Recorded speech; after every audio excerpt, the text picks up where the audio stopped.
안녕하십니까. 세종국토개발 대표 전원석입니다.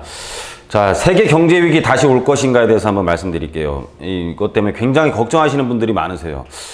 전화들도 굉장히 많이 오시고 앞으로 어떻게 될 것인지, 세계 경제가 도대체 굉장히 큰 금액을 투자하시려고 하는지 모르겠지만 여하튼 간에 이런 질문들이 굉장히 많이 옵니다. 그래서 한번 준비를 했는데,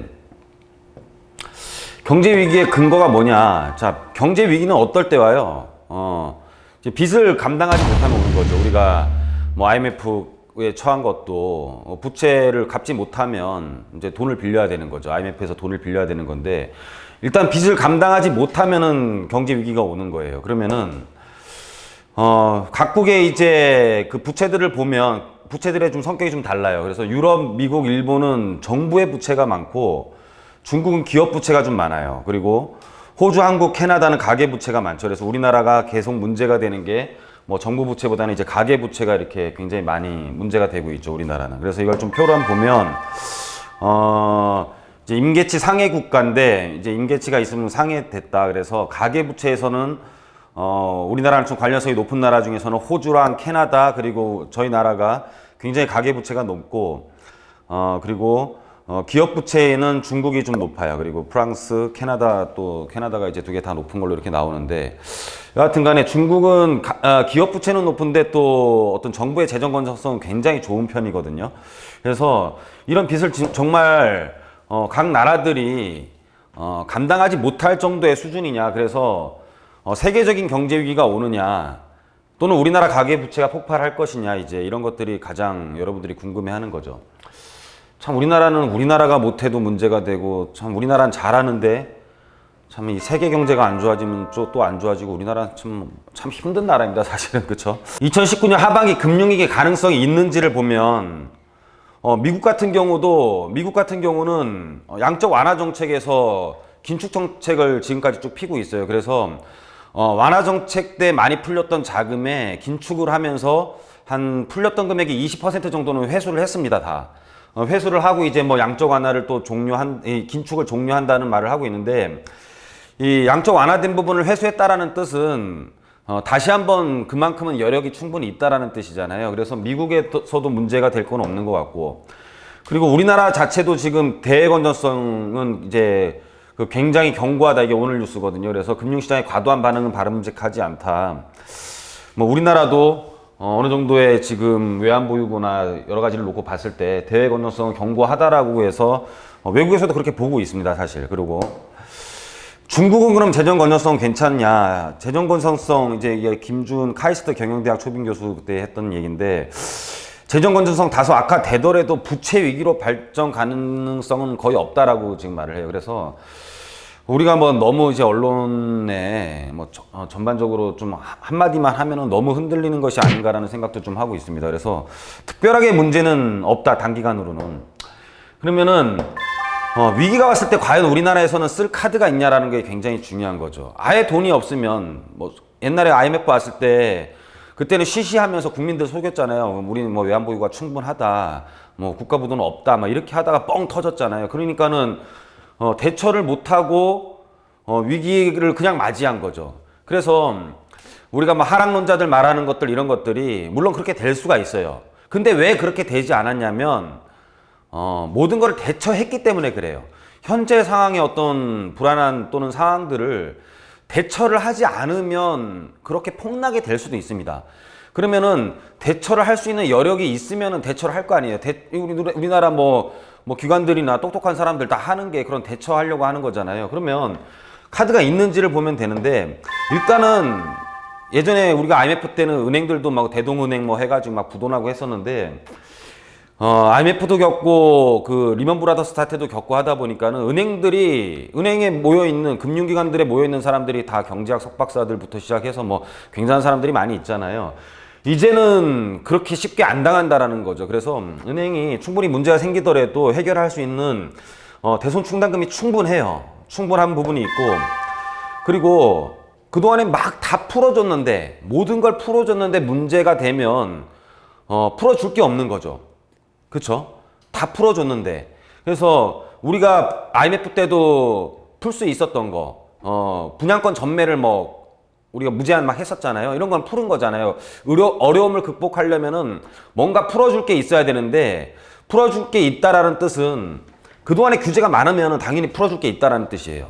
지금 부동산과 금융에 대한 BIS 뷰부터 시작을 해가지고 뭐 파생 상품에 관련된 것들, 그리고 부동산에 대한 각종 규제들이 너무 많잖아요. 이것은 뭐냐면 위기가 왔을 때 통화량이 잘 돌아갈 수 있게, 돈에 대한 유동성이 충분해질 수 있게 언제든지 규제를 풀 수 있다라는 뜻이에요. 규제가 많았다라는 뜻은. 그래서 위기가 왔을 때 이런 규제가 오히려 충분히 약이 될 수 있는 거죠. 그리고 우리나라 세금 완화 및 통화력 양적 완화 정책 여력이 충분히 있어요. 세금에 대해서도 완화를 안 하고 굉장히 뭐 기업 세금이나 우리나라 뭐 양도소득세부터 해서 소득 세율들, 여러 가지 세율들 굉장히 높은 편이고, 그리고 우리나라 돈 막 찍어내서 양적 완화 한 적 없잖아요. 다른 나라 다 했었는데. 그래서 이런 부분들에 대해서도 양적 완화 정책 여력이 충분히 있습니다. 그래서 위기가 왔을 때 쓸 카드가 없으면야 당연히 나라가 부도가 나겠죠. 근데 우리나라는 충분히 어떤 대처 능력이 많다라고 보시면 될 것 같아요. 그래서 이런 것들 잘 파악해 보시면은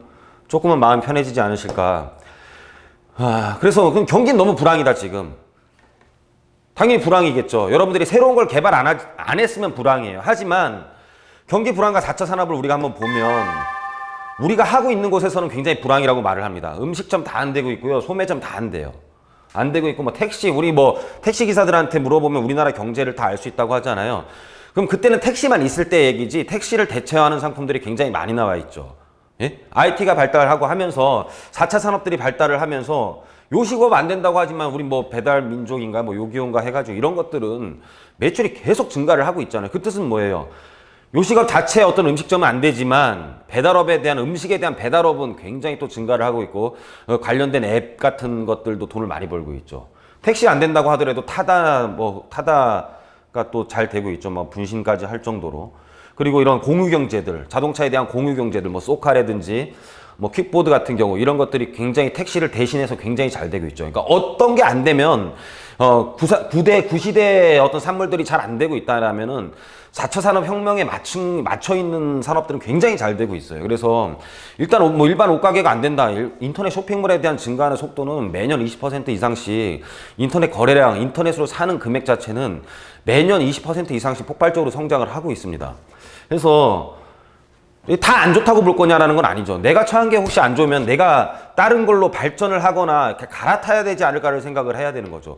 왜냐하면 우리는 그 전에 3차 산업에 머물러 있었기 때문에 4차 산업으로 이동을 하지 못했다면 당연히 불황이라고 생각할 수밖에 없는 거죠. 무슨 말인지 이해가십니까? 그래서 변화하지 않은 사람 다 불황이라고 보시면 돼요, 그냥. 그렇다면 우리는 불황일지언정 4차 산업에서 준비를 했던 사람들은 엄청난 또 호황을 하고 있는 거죠.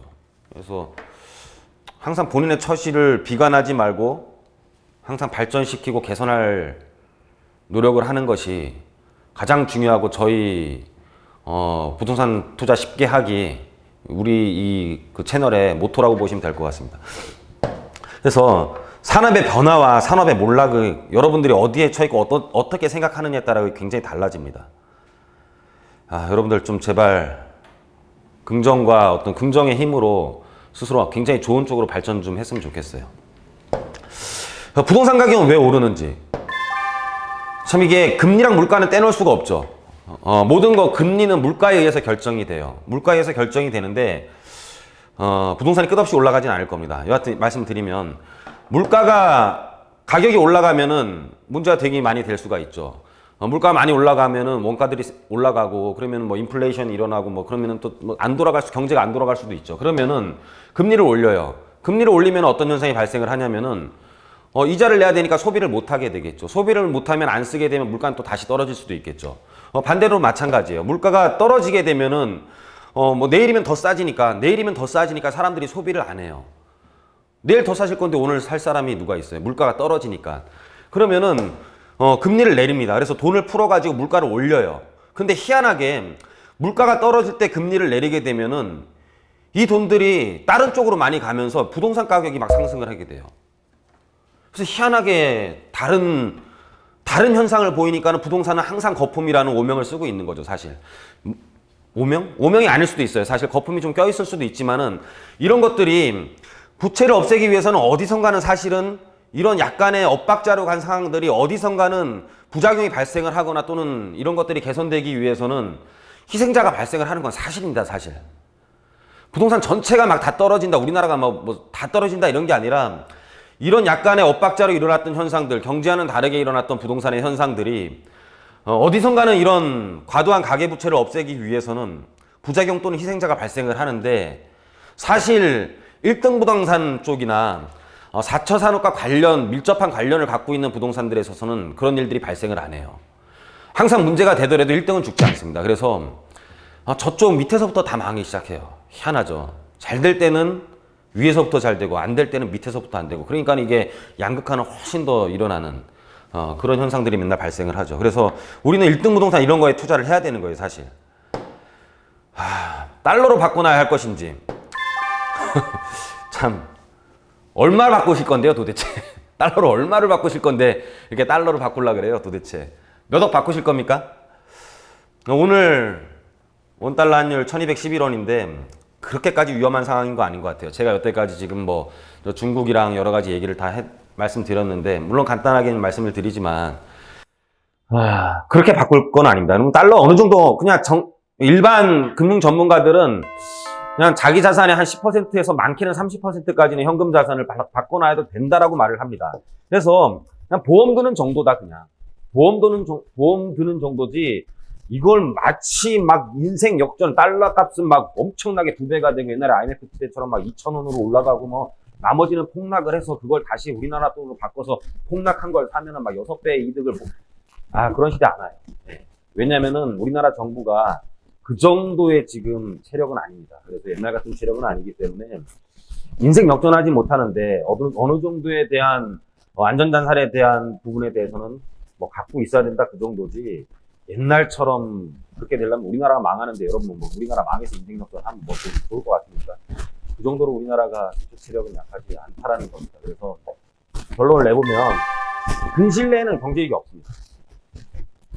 제가 장담합니다. 이건 근실내 경제이익이 없고 호황기 때의 투자는 있고 수축기를 대비하는 투자를 해야 돼요. 호황기 때. 지금 우리 호황기 때는 막 그냥 어디 뭐 지방도 다 오르고 했잖아요. 근데 이런 수축기 때 같은 경우는 1등 부동산만 살아남습니다. 그래서 여러분들이 1등 부동산과 4차 산업이 발전하고 도심의 집중 현상이 일어나고 할 때 과연 어디에 투자를 해야 될지를 저희랑 상의를 하시는 게 좋을 것 같아요. 그래서 자, 세계 경제 위기 다시 올 것인가, 위기에 대처하는 투자 전략들, 여러분들 궁금하신 점이 있으신 분들, 그리고 저희와 함께 하실 분들 좋아요, 구독 꼭 눌러주시고요. 궁금하신 점 있으신 분들은 언제든지 저희한테 의뢰를 해주셔도 괜찮겠습니다. 자, 오늘 강의는 여기서 마치도록 하겠습니다.